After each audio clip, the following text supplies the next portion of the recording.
ఈ ప్లేట్‌లో నేను ఇడ్లీలు ఉంచుతున్నాను చూడండి. చాలా బాగా వస్తుందండి. కలరు వైట్‌గుంటుంది. తర్వాత మీకు బియ్యం నానబెట్టేది, మినపప్పు నానబెట్టే పనుండదు. రుబ్బే పని ఉండదండి. చాలా బాగొస్తుంది. ఫ్లఫీగా గూడా ఉంటుందిది. ఈ ఇడ్లీని మనము తుంచినామంటే ఇలా లోపలంతా చూడండి పొరల్లాగా ఎంత బాగొచ్చింది. బాగా ఉబ్బుతుంది కూడా. సో, వెల్కమ్ టు వనజానాగండి. ఈరోజు మనము ఇలాంటి ఇడ్లీలు చేసుకోవడానికి ఏమేమి కావాలో చూద్దాము. 1.5 పావంతా నేను రవ తీసుకున్నాను. ఈ రవను ఇలా వేయించుకుందామండి.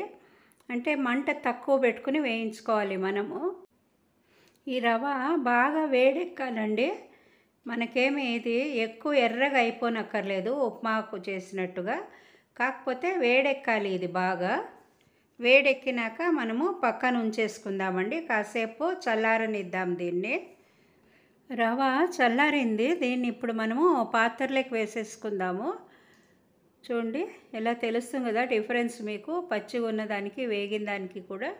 ఇప్పుడు ఈ పాత్రలోకి వేసుకుని మరి దీనికి వేరే వస్తువులు కావాల్సినవి కలుపుకుందాము.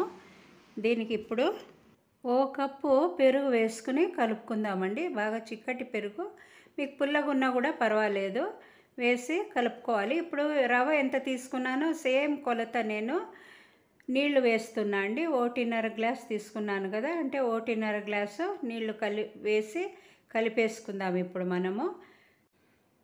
దీన్ని ఉంటలేమీ లేకుండా క్లీన్గా కలుపుకుందామండి. కలుపుకొని తర్వాత దీనికి ఉప్పు అవి వేసి మనము అలాగే ఉంచేద్దాము. చూడండి ఇలా కలిపి ఉంచినామంటే ఇంకొంచెం గట్టిపడుతుంది, ఎందుకంటే రవంతా నానుతుంది కదా, అందుకని. అప్పుడు కొద్దిగా నీళ్లు వేసుకోవచ్చు మనము. దీనికి ఇప్పుడు ఉప్పు వేసాను చూడండి, నేను పింక్ సాల్ట్ వేసాను కాబట్టి అలా కలర్ అనిపిస్తుంది మీకు. సో దీన్ని వేసి బాగా ఇలా కలిపి ఉంచేసుకుందాము. మూత పెట్టేశానండి నేను. ఓ పావు గంట ఇది నానింటుందండి. ఇప్పుడు మనము చూడండి 2 చిటికలంతా సోడా, అంటే దోశ సోడా వేస్తున్నాను నేను. వేసి బాగా దీన్ని కూడా కలిపేసుకుందాము. కాసేపు ఈ పిండి నానేటప్పటికి ఇంకొద్దిగా నీళ్లు వేసానండి నేను. ఇది సెట్ అయ్యేటప్పటికి మనము పచ్చడికి రెడీ చేసుకుందామండి. పల్లీల పచ్చడి చేసుకుందాము. దానికని నేను పచ్చివి ఇంట్లోనే ఉండిందండి, వాటిని ఇప్పుడు వేయిస్తున్నాను. నేను ఈ పొట్టుతో సహా వేసేస్తానండి. నేను పొట్టేమీ తీయను, నేను పొట్టు తీయక్కర్లేదు. దీంట్లో ప్రోటీన్స్ ఉంటుంది కదా, చాలా మంచిది మనకు ఆరోగ్యానికి. చూడండి ఇలా నీట్గా నేను వేయించేసుకుంటున్నాను.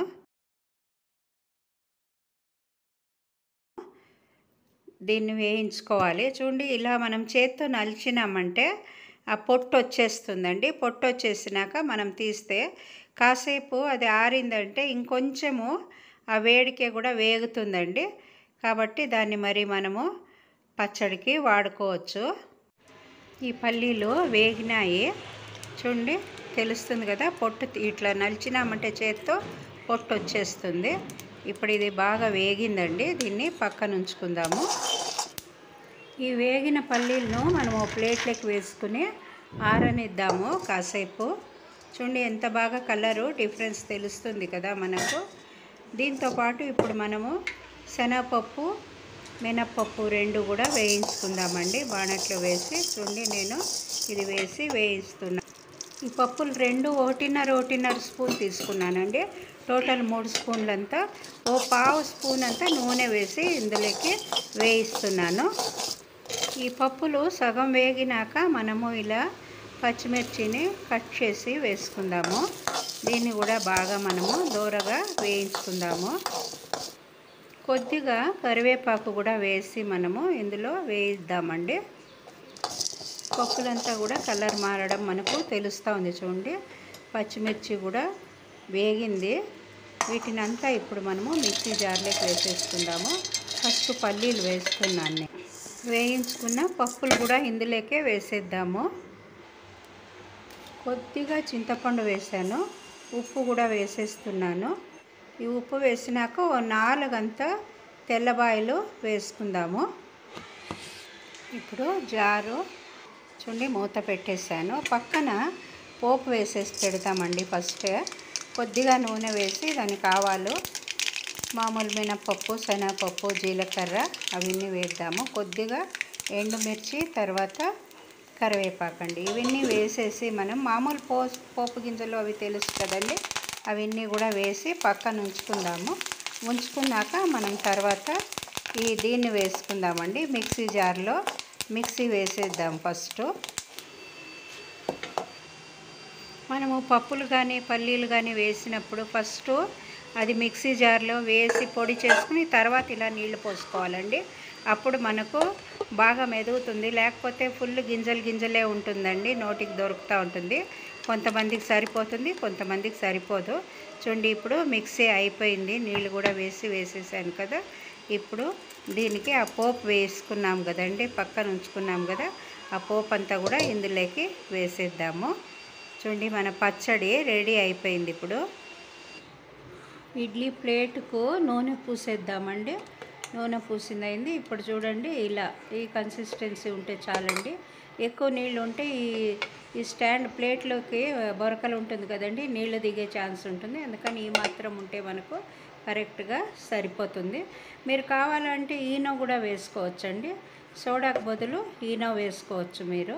సో ఇలా అన్నీ వేసేసిందే మనము కుక్కర్లో ఉంచేద్దాము.